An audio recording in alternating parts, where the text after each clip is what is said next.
इन दोनों में बड़ा ऊ के रूप में हुआ है यहाँ पर। ठीक, तो इस प्रकार से इसमें होते जाएगा।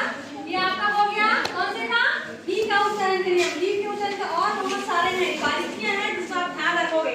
अब ये मत करना कि मैडम इसमें ऐसा